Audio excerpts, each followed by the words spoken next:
beberapa kasus pasien, kebetulan nih pasiennya itu udah terjadi metastasis ya Bapak Ibu ya.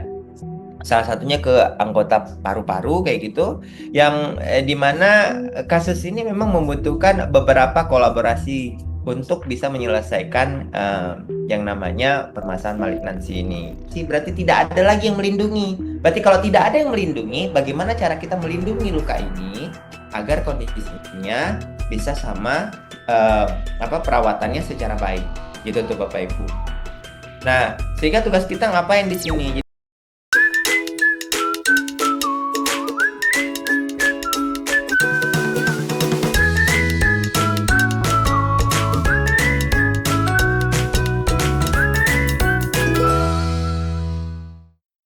Baik Bapak Ibu, tanpa berlama-lama kita sama-sama mendengarkan pemaparan materi dari Nurskana Fajar. Kepada Nurskana Fajar, waktu dan layar saya persilakan. Silakan Nurs.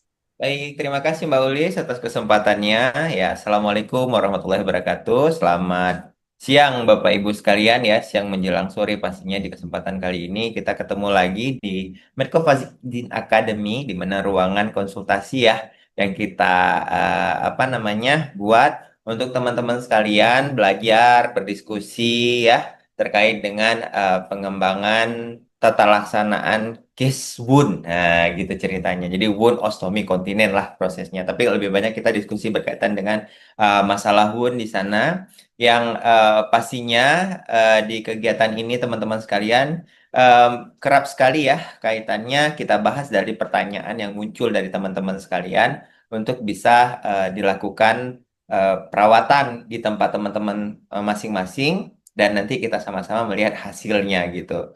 Nah, jadi eh, di kesempatan hari ini ya, ini saya sangat senang sekali karena kebetulan ada yang bertanya berkaitan dengan eh, masalah kondisi cancer yang menonjol. Nah, gitu tuh ya. Sehingga bagaimana nih caranya untuk kita lakukan perawatan? Karena kalau udah ada muncul cancer yang menonjol, itu salah satu yang akan sering terjadi adalah gangguan citra tubuh, Bapak Ibu sekalian.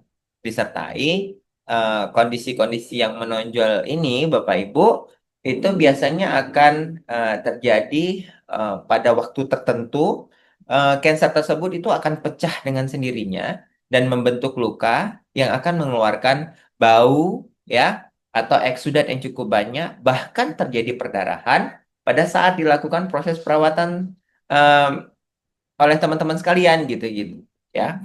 Jadi sebenarnya tata laksana di proses perawatan ini luka yang menonjol atau kanker yang menonjol tadi atau tumor yang menonjol tadi Bapak Ibu ya itu tuh kategorinya apa? Nah, jadi memang jenis perawatan atau jenis daripada luka sendiri, khususnya dengan cancer, itu terdiri atas dua. Yang pertama fungating wound sama malignant cutaneous wound. Ya, jadi ada dua modelnya. Satu cutaneous, satu lagi fungating. Nah, karakteristik kedua model ini itu sangat berbeda. Yang satu kondisinya melebar, yang satu lagi tumbuh ke atas gitu Bapak Ibu. Ya di mana pada kesempatan hari ini kita ngomongin yang menonjol, artinya dia fangeting ya gitu.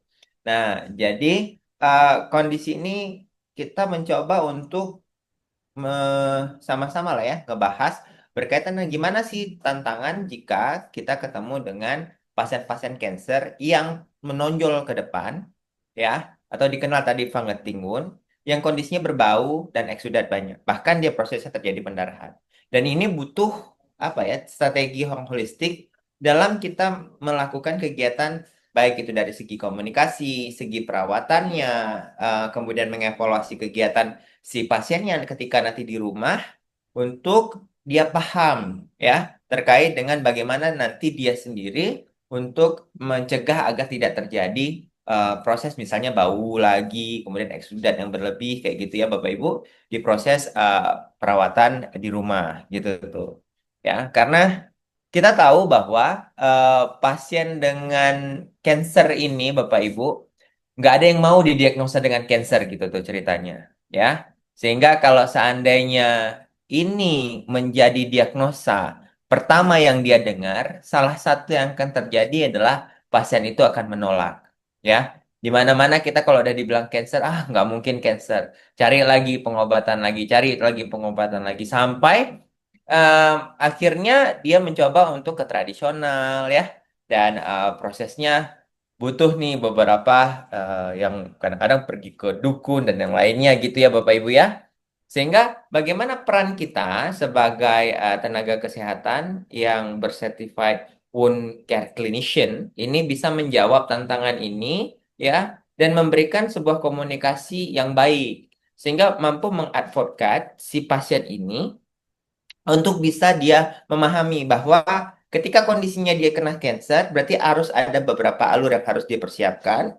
Dan kita juga mempersiapkan pasien ini agar tadi tidak muncul stigma-stigma yang menyebabkan pasien ini tidak bisa melakukan aktivitas sosialnya. Gitu ya Bapak Ibu ya, lebih kurang seperti itu yang kita coba untuk diskusikan. Nah, maka dari itu Bapak Ibu ya, ini ada yang bertanya nih. Jadi ada pasien dengan malignan neoplasma of nasofaring dengan luka fungeting. Jadi Bapak Ibu bisa ngelihat nih modelnya kayak gini Bapak Ibu ya muncul. Nah, dan eh, beberapa kasus ini ada muncul dia kondisinya di payudara kayak gitu ya bentuknya. Ada kadang-kadang di nasofaring seperti ini modelnya. Yang kerap sekali bentuknya itu menonjol dia keluar. Nah, ketika kondisinya dia menonjol, di awal biasanya mereka dari kecil dulu ya, kemudian kecil, bahkan kadang-kadang ada yang terlihat seperti tai lalat doang, seperti itu Bapak Ibu, ya, dan ya ceritalah bahwa kondisinya tuh dari tai lalat, entah mungkin kondisinya di kupak-kupak kayak gitu ya Bapak Ibu, atau di krok-krok, atau diganggu-ganggu, atau distimulus lah ya sama si pasien itu sendiri, yang mengakibatkan proses daripada jaringan yang kecil tadi itu bisa apa namanya besar besar besar sampai sebesar ini bahkan ada yang sebesar bakul Bapak Ibu. Bayangin Bapak Ibu ada kondisi tumor yang dibawa sedemikian rupa dia harus melakukan aktivitas sehari-hari. Kemudian kondisi pasien ini tadi bau ya kita bisa ngelihat bau kemudian eksudatnya cukup banyak. Nah di mana beberapa kasus pasien kebetulan nih pasiennya itu udah terjadi metastasis ya Bapak Ibu ya. Salah satunya ke anggota paru-paru kayak gitu, yang di mana kasus ini memang membutuhkan beberapa kolaborasi untuk bisa menyelesaikan yang namanya permasalahan malignansi ini. Nah, apa yang dilakukan biasanya salah satu tawarannya yang diberikan adalah bisa radioterapi ditambahin dengan kemoterapi Bapak Ibu. Jadi bisa dibayangin ya Bapak Ibu ya, pasien dengan kondisi fungeting malignan wound kondisinya besar seperti ini ya ukurannya 7 kali 10 kali 5 cm untuk panjangnya Bapak Ibu dengan eksudat banyak dan bau. Jadi boleh dibayangin lah prosesnya macam apa. Dan ini tidak terlepas dari proses nyeri Bapak Ibu. Ya, setiap habis kemo pasti pasiennya nyeri hebat. Terus habis kemo pasien nyeri hebat. Sehingga apa yang menjadi apa namanya tugas kita sebagai wound clinician untuk bisa membuat pasien ini itu tetap nyaman, tetap mampu melakukan aktivitasnya dengan baik, kemudian pasiennya mampu melakukan apa namanya perawatan dengan baik ya. Karena kita ketahui pasien-pasien yang seperti ini, kalau seandainya dia sudah tidak dapat nih eh, apa ya perawatan atau dia sudah nggak mampu lagi untuk melakukan kegiatan yang berujung proses kesembuhan, maka akan muncul seperti kayak frustasi dan yang lainnya. Ya, sehingga bagaimana caranya kita untuk mengubah mindset yang frustasi tadi agar dia masih tetap mau untuk menjalankan perawatan secara baik, agar hidupnya ya yang tadi bisa kita lihat dengan kondisi adanya apa namanya malignancy seperti ini atau fungating wound seperti ini, itu bisa kondisinya betul-betul masih bisa melakukan kegiatan aktivitas sehari-hari gitu Bapak Ibu. Ya. Jadi bisa dibayangin apalagi di leher nih dia terlihat banget gitu. Susah untuk ditutupi Bapak Ibu. Kalau di payudara mungkinlah kondisinya bisa ditutupi ya. Nah, jadi pasien ini Bapak Ibu kita lihat dari dasarnya, ini pasien ini itu dia nekrosis Bapak Ibu luarnya. Nekrosis, kemudian dilakukan proses perawatan luka hanya menggunakan NaCl, kemudian dikasih eh, nebasetin ya. Sama terkadang tuh dikasih apa namanya metronidazole bubuk Bapak Ibu. Tujuannya untuk menghilangin bau. Jadi setiap 1 hari itu pasien itu bisa melakukan penggantian balutan bersama dengan keluarganya. Itu sekitar 3 kali, 3 jam sekali kadang-kadang dia ganti untuk bisa menampung si cairan itu dengan baik gitu tuh. Nah, sebelumnya ini pasien ini tuh dilawatnya hanya menggunakan kasa dan diapers, Bapak Ibu. Jadi ditutup kayak gitu ya, diajarin di rumah.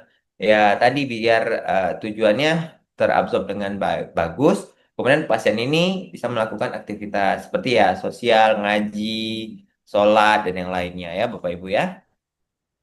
Nah, jadi gitu Bapak Ibu cerita pasien ini gitu tuh. Nah, sehingga apa yang kondisinya menjadi pertanyaan pada saat itu? Yang pertama, dia bertanya bahwa apakah kondisinya bisa sembuh atau tidak. Nah, jadi Bapak Ibu, kalau misalnya kita ngelihat kondisi normal ya, bahwa tumor yang muncul pada pasien-pasien dengan kanker ini kita ketahui adalah jaringan yang non apoptosis ya. Jadi dia nggak bisa lagi prosesnya melakukan proses apa untuk regenerasi ya. Pada saat dia sudah muncul berkembang besar sekali ya, kenapa dia bisa muncul terjadinya luka? Ya karena dia akan pecah lama-kelamaan Bapak Ibu. Di mana ketika kita lihat proses daripada apoptosis yang mungkin tadi nggak bisa, kemudian proses dari regenerasi yang munculnya cukup cepat gitu ya, sehingga bisa menyebabkan hal tadi gitu tuh. Nah, jadi pertanyaannya bagaimana tadi masalahnya dari peningkatan apa namanya tumor tadi? Kok dia nggak bisa nutup-nutup? Ya selain tadi dia terjadi malignansi, prosesnya itu tidak akan muncul yang namanya epitelisasi. Sehingga bagaimana caranya kita, kalau dia tidak ada epitelisasi, berarti tidak ada lagi yang melindungi. Berarti kalau tidak ada yang melindungi, bagaimana cara kita melindungi luka ini agar kondisinya bisa sama eh, apa perawatannya secara baik gitu tuh Bapak Ibu.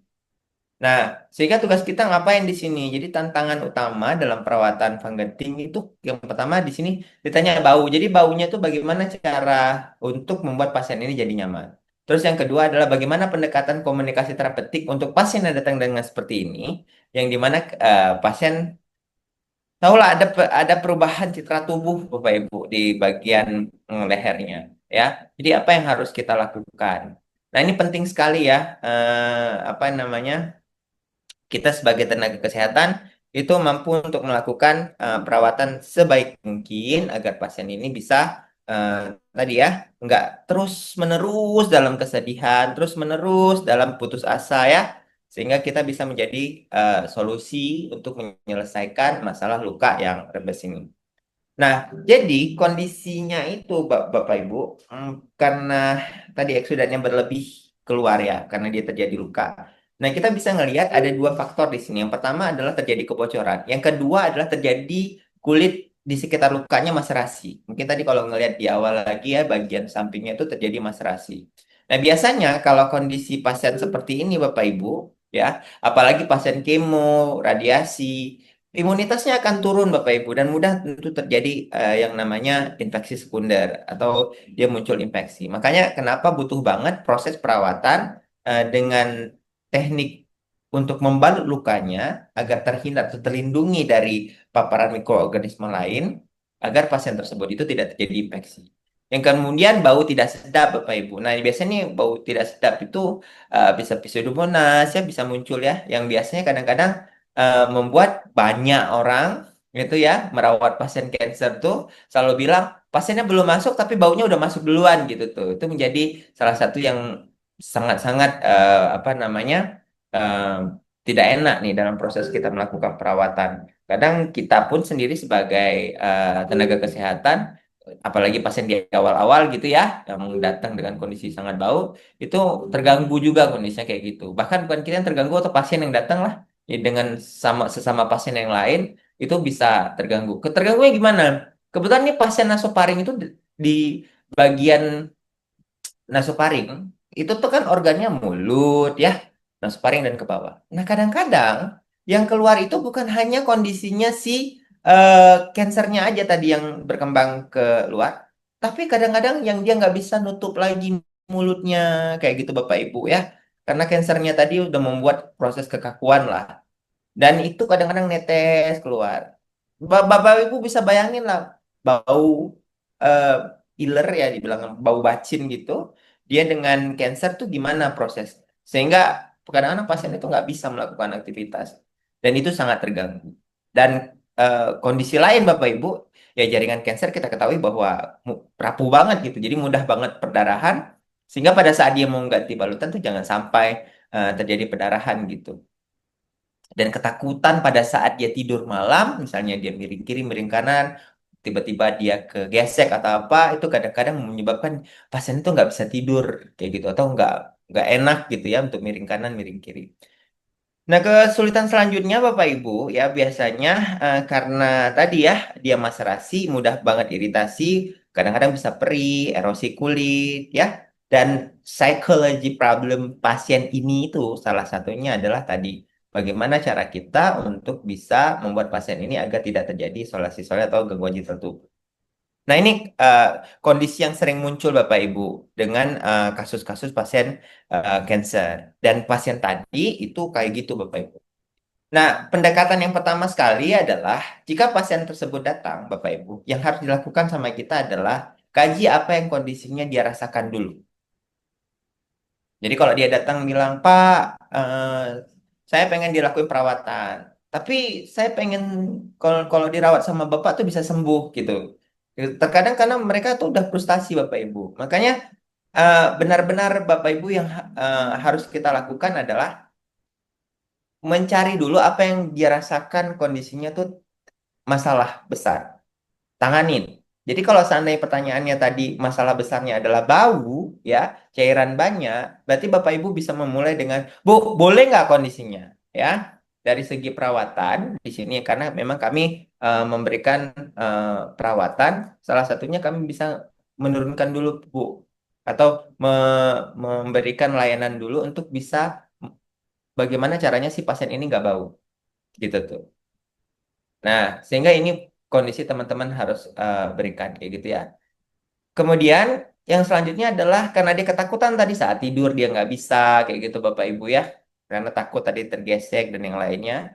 Nah itu Bapak Ibu bisa memberikan salah satu perawatan ya. Salah satunya adalah bahan balutan yang diberikan itu bisa menurunkan agar tidak terjadi perdarahan gitu ya.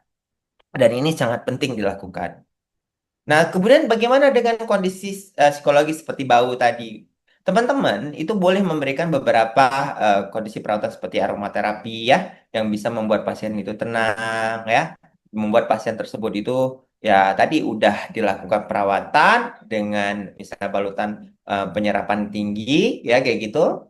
Kemudian teman-teman boleh memberikan beberapa aromaterapi lah untuk bisa pasien itu akan lebih tenang ya. Atau pasiennya bisalah kondisinya kita ajak misalnya dia lebih tenang dari proses kegiatan apa spiritual ya, zikir, sholat dan lainnya mungkin itu bisa teman-teman akan berikan ya. Selain tadi kita memberikan perawatan, salah satunya adalah dengan pencucian, memberikan balutan yang absorb tinggi ya gitu.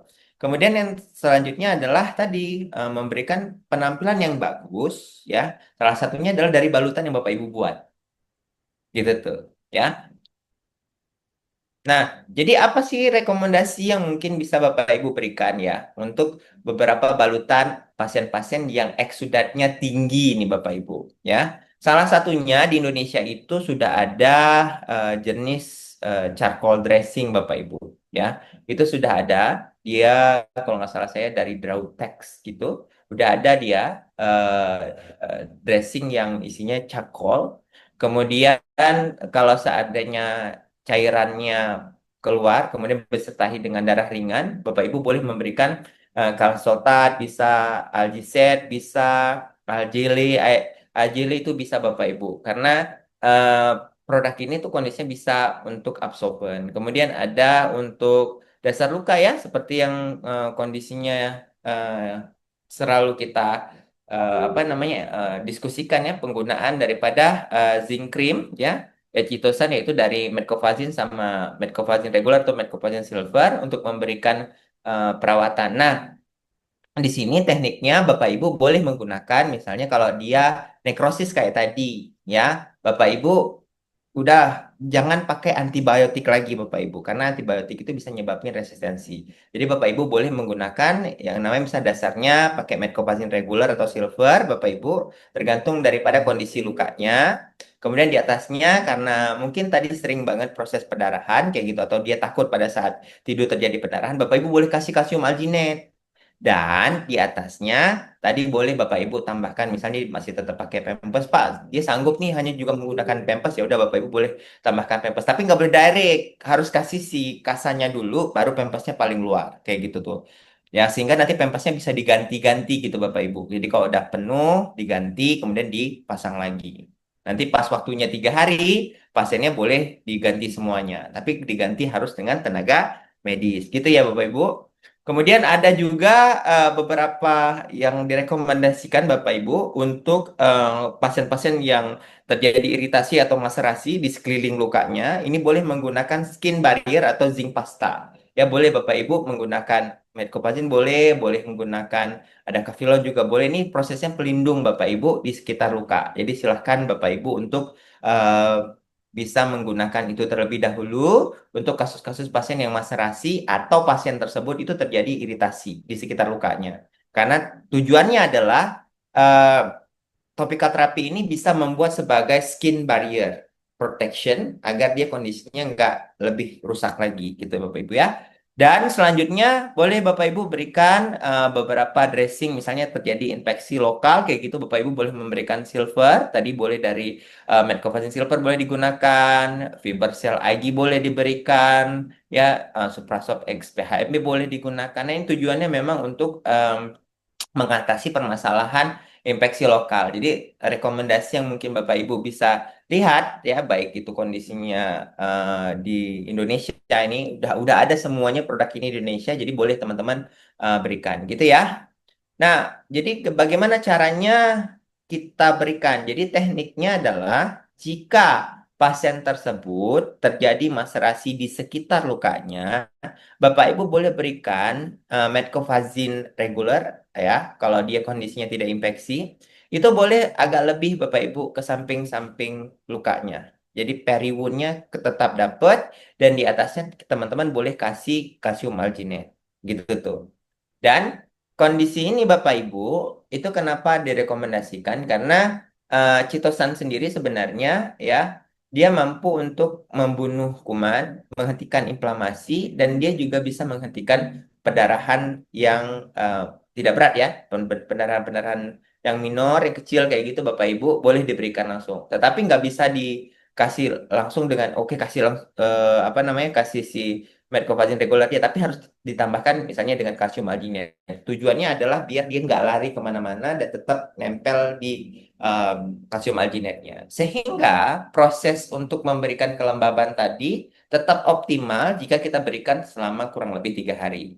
Dan yang nekrosis tadi Bapak Ibu atau yang SLAF tadi ya dengan kita berikan dia konsep lembab, dia mampu untuk melakukan lisis ya dengan secara sendirinya nanti dia akan ruruh Bapak Ibu bagian-bagian yang nekrosis tadi atau yang SLAF tadi sehingga bau akan turun ya. Kemudian kondisi lukanya itu bersih, pasiennya terhindar dari infeksi ya dan kondisinya mudah banget untuk kita evaluasi. Dan kondisi-kondisi seperti ini Bapak Ibu sebenarnya kita bisa combining dia dengan em, salah satunya kegiatan-kegiatan yang dilakukan di medis seperti entah kemoterapi, radiasi ya untuk proses kegiatan ini gitu. Sehingga lukanya atau kansernya itu bisa kecil, kemudian ya selanjutnya bisa dilakukan kegiatan pembedahan gitu Bapak Ibu.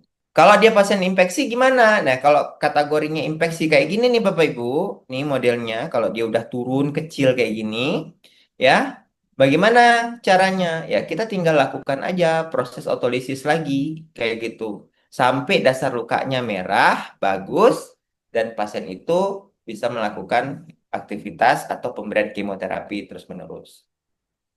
Cancernya bisa nutup nggak Pak? Kalau kayak gini, bisa nutup Bapak Ibu. Ya, dengan perawatan ditambahkan dengan kemoterapi, itu kondisinya bisa bisa nutup Bapak Ibu. Kalau udah kecil, resiko untuk proses pendarahan pada saat dilakukan pembedahan itu lebih minim Bapak Ibu. Sehingga pasiennya cukup aman untuk dilakukan proses perawatan di kita. Gitu ya Bapak Ibu. Nah, ini beberapa kondisi yang Bapak Ibu bisa lakukan ya untuk proses perawatan pasien dengan cancer ya. Tadi yang pertama, tanyain dulu apa masalah pasiennya ya. Nah, seperti kasus di sini tuh cairannya yang cukup banyak keluar, berarti artinya Bapak Ibu harus mempersiapkan bagaimana caranya cairan tersebut itu dia tidak melebar-lebar kemana-mana, kemudian tidak tembus. Kemudian pastikan topika terapi yang diberikan itu mampu untuk mengatasi sesuai dengan target Bapak Ibu. Misalnya 3 hari, ya berarti target 3 hari dia mampu menampung. Ya, dengan teknik tadi boleh untuk yang paling luar, kita boleh kasih beberapa absorben yang lain yang bisa dibuka tutup untuk diganti secepat mungkin. Kemudian yang selanjutnya adalah lihat apakah pasien tersebut dengan kanker infeksi atau tidak. Jika kondisinya infeksi, Bapak Ibu berarti berikan yang kategorinya antimikrobial. Tadi banyak sekali ya rekomendasinya ya. Nah, nanti boleh Bapak Ibu bisa gunain kondisinya. Kemudian, jika kondisinya infeksi, berarti teknik untuk diberikan, kita bisa lakukan pemberian antimikrobial dengan teknik, tadi boleh antimikrobialnya seperti Mycoplasma silvernya itu diberikan apa namanya eh, langsung ke luka, kemudian kita tambahkan dengan kalsium alginate, tutup dia dengan foam, ya Bapak Ibu, kemudian boleh lakukan aktivitas seperti biasa. Itu tuh Bapak Ibu. Nah, jika kondisi ini bisa dilakukan oleh kita dengan baik, ya, pasiennya itu kondisinya bisa eh, terasa nyaman, pasti dia akan bisa memikir yang lain. Jadi kalau pasien udah nyaman, pasien tuh bisa mikir yang lain. Yang lain yang mana? Ya tadi, beberapa kegiatan-kegiatan misal seperti kemoterapi, dia mampu memikirkan itu. Tapi kalau dia masih dalam kategori sedih, bau, nggak bisa apa-apa, macam mana dia mau mikir kemoterapi? Yang ini aja kondisinya dia belum selesai. Jadi kalau seandainya Bapak Ibu masuk ke perawatan ini bisa menyelesaikan permasalahan tadi, insya Allah pasiennya pasti kondisinya akan lebih paham lagi tentang bagaimana cara perawatan ke depan. Gitu ya Bapak Ibu. Dari saya untuk penanganan pasien dengan Fungeting Malignant Wound yang cairannya banyak ya, yang eh, perlu kita lakukan penanganan. Oke, itu dia. Maulis, saya kembalikan ke Maulis. Oh, ini ada satu nih, karena dari Bapak Mister Antono. Bapak, fungsi charcoal selain anti bau, apalagi fungsinya? Ya, mungkin bisa langsung dijawab aja sekarang. Silakan, Des. Ya, charcoal itu sebenarnya memang dipakai sebagai antimikrobial topical, teman-teman sekalian. Selain dia bisa ngilangin bau, juga dia bisa bunuh kuman. Jadi memang beberapa eh, topika terapi sekarang udah mulai menggunakan bahan-bahan natural nih, Bapak Ibu. Tadi salah satunya seperti chitosan, charcoal. Jadi dia nggak pakai lagi itu bahan. Udah mulai ditinggalin beberapa eh, apa namanya kondisi pakai yang silver. Mereka lebih pakai yang natural karena memang kita ketahui adalah bagaimana cara si cancer ini tuh hilangin bau sama bunuh kuman itu yang paling dibutuhin gitu. Tapi jangan lagi nambahin bahan-bahan misal kimia yang lain gitu. Dia nggak udah mulai ditekanin sekarang.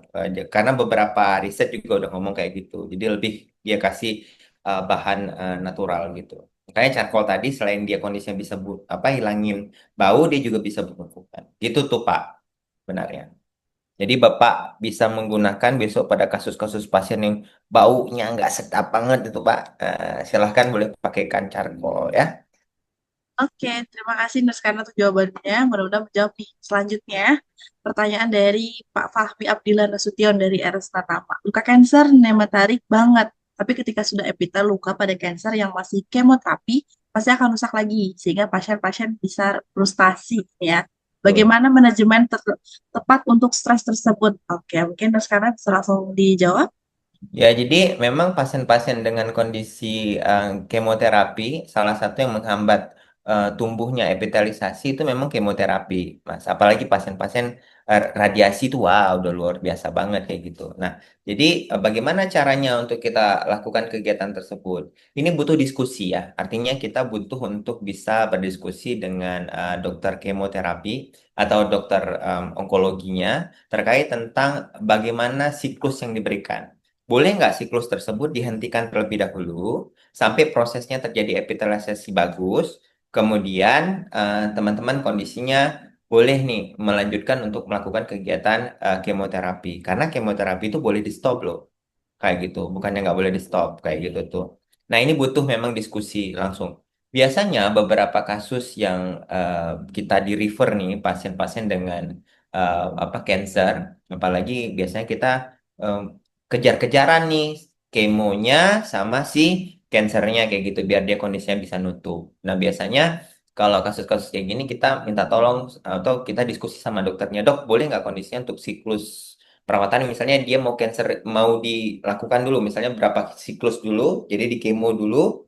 Nah, habis itu di stop sebentar kayak gitu sekitar 2 mingguan kita lakukan perawatan kemudian setelah dia muncul sampai epitelisasi ya kondisinya boleh dilanjutkan lagi kemoterapi. Nah itu biasanya bisa dilakukan Mas Fahmi untuk proses apa perawatan pada pasien dengan luka kanker seperti ini gitu tuh. Nah, ini yang biasanya bisa itu. Tapi kalau seandainya dia masih cancer, jadi apa namanya, ketika pasien tersebut itu dia dengan cancer dilakukan kemoterapi sambil kita rawat, cancernya masih gede ya, itu nggak apa-apa.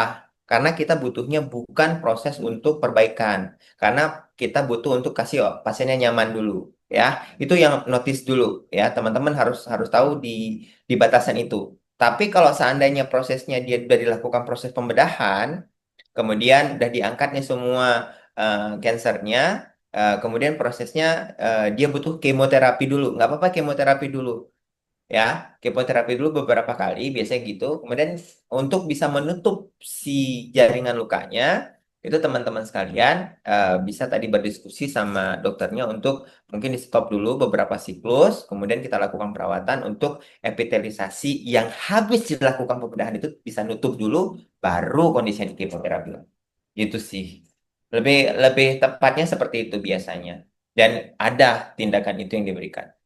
Oke, terima kasih Mas karena untuk jawabannya. Mudah-mudahan Papa ini paham dan terjawab ya. Baik, selanjutnya Tuh. ini pertanyaan selanjutnya Kak Catherine. Ini bertanya dari untuk kasus iritasi pada kulit sekitar tracheostomi, apa bisa menggunakan Avilon atau hanya untuk kasus cancer? Boleh, boleh, boleh, boleh, boleh, boleh, boleh. Tracheostomy mau kasih apa namanya kafilon boleh. Tapi gini, kalau seandainya pasiennya itu dia akibat longgar ya. Jadi biasanya tracheostomy itu bisa iritasi karena ada defisiensi atau prosesnya tuh dia longgar di bagian tracheostominya yang menyebabkan cairan keluar dari situ. Nah, biasanya salah satu kasusnya tuh yang kita siapkan adalah diberikan form, boleh form nanti Bapak Ibu boleh kasih form. Jadi kasih kafilonnya dulu di samping-sampingnya, kemudian kasih form. Jadi pada saat dia cairannya keluar, diserap sama foam, sedangkan si periwunnya itu dia udah di cover sama kafilon tadi, gitu. Atau afilion tadi, gitu Bapak Ibu. Jadi cukup aman digunain. Nah nanti kalau seandainya mulai si apa namanya periwunnya udah mulai membaik, ya kafilonnya gak usah dikasih lagi, tapi kasih foam aja, itu more better. Jadi nggak apa-apa. Ya. Oke, terima kasih Nurskana untuk jawabannya. Selanjutnya nih mungkin bisa selanjutnya ada pertanyaan dari Bu Enci ya. Baru bergabung, maaf, mohon maaf, apakah charcoal bisa digunakan untuk luka yang lain? Oke, apa? Gimana? Oh, charcoal bisa Apakah digunakan? charcoal Bisa, bisa bisa, bisa. digunakan? Charcoal tuh untuk diabetes bisa, pressure injury bisa, bisa Bu. Gitu tuh. Cuman pada kasus ini kan aku ngomongin terkait dengan itu ya, perawatan luka apa namanya? Luka cancer ya. Tapi kalau belum ada charcoal ya pakai citosan juga, itu sama itu proses. Oke, baik. Terima kasih sekarang untuk jawabannya. Bapak Ibu yang lainnya, apakah ada lagi pertanyaannya? Tadi Pak yang pertanyaan Pak Fahmi udah sekaligus dijawab oleh Nurskana ya. Baik, Bapak Ibu yang lainnya apakah masih ada lagi untuk pertanyaan-pertanyaannya atau diskusi langsung mungkin dengan Sana boleh langsung raise hand. Ya, jika memang tidak ada lagi, tadi sudah cukup banyak sekali pertanyaan-pertanyaan untuk Sana. Terima kasih Sana untuk jawaban-jawaban yang sangat luar biasa. Mungkin kita tutup untuk sesi tanya jawabnya. Oke, dan tadi juga saya baru mendapat informasi bahwa nanti di tanggal 16 Oktober itu kita akan mengadakan webinar gratis Goes to DWE 2025 bagi Bapak Ibu sekalian yang mau mengikuti kegiatan bisa langsung nanti ke website kita di wocare.id/event. Nanti Bapak Ibu bisa langsung pilih langsung aja di road to DWE Bapak Ibu itu webinarnya gratis untuk Bapak Ibu sekalian dan Bapak Ibu bisa mengikuti kegiatannya dan mendapatkan informasi yang menarik dan juga pastinya mungkin ada hadiah-hadiah dan lainnya. Bapak Ibu bisa langsung pantangin terus di eh, website kita dan pasti nanti kita akan memberikan informasi di Metrovazil Academy. Baik, saya ucapkan terima kasih kepada Bapak Ibu sekalian yang sudah mengikuti kegiatan ini dari awal sampai dengan akhir. Mudah-mudahan Bapak Ibu sekalian mendapatkan ilmu yang bermanfaat untuk Bapak Ibu sekalian di Metrovazil Academy serial 15. Terima kasih Bapak Ibu, saya ucapkan mohon maaf juga apabila ada kesalahan kata dan perbuatan dari saya. Terima kasih Bapak Ibu, kita bertemu kembali di hari Jumat dan hari minggu depan dan webinar lainnya di Solusi Medical Event bersama dengan Medical Pageant Academy serial 15. Terima kasih Bapak Ibu sekalian. Wassalamualaikum warahmatullahi wabarakatuh.